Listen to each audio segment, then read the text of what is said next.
The verdant age is a concept, a potential future time when humans and the living planet thrive in synergy.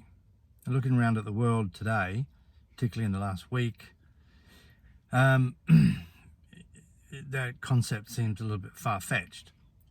But if we don't have a verdant age, we have an age of extinction. And so whilst it may seem far-fetched and it may not be any clear pathway to the verdant age, we should nonetheless pursue the idea as though it could become a reality. In this interview with Nate Hagens and Daniel Schmachtenberger, Daniel describes a frame of reference to understand a process of evolutionary growth with a transition to an alternative state.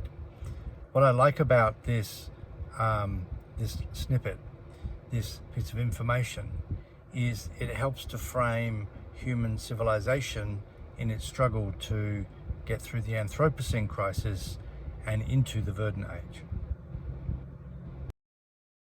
I can't say exactly, why it happened, but Bucky Fuller, I heard him say this so many times when I was a kid, but it hit me all of a sudden in a different way. He talked about this example of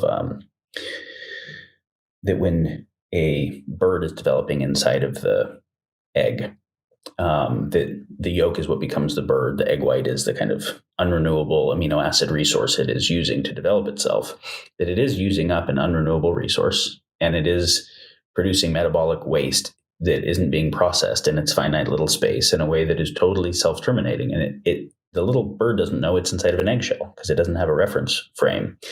And if we were to anthropomorphize, which of course the little bird's not doing this, but if we were to anthropomorphize being the little bird embryo and they're developing, and it recognized at a certain point, man, I'm running out of egg whites here, and I'm, creating shit in my space. What am I going to do? I don't know. Just keep on eating. I guess we'll figure it out later. Because what else can I do?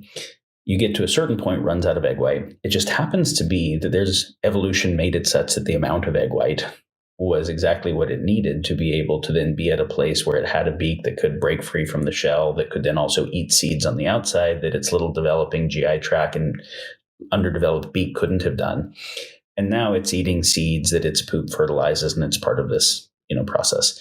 But the developmental phase of it was unsustainable because it was a developmental phase, just like a fetus inside of a womb, if it continued there forever, would obviously kill the mom and kill itself.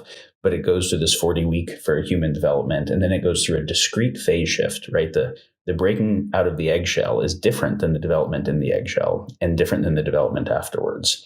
And the birth process is different than the 40 weeks of development in utero, and then different than the post-umbilical development afterwards. And the same with the caterpillar to the chrysalis to the butterfly. And I just saw all of these cases of developmental periods where if you were to just take the trajectory and forecast it forward, you would just see self-termination. But there was a forecast, and then there was a discrete phase shift. And it took a minute, right? Like the birth might take 50 hours or 20 hours or whatever it takes. And the chrysalis takes a little while. But I was getting this experience that all the forecasting I was doing was a developmental period for humanity.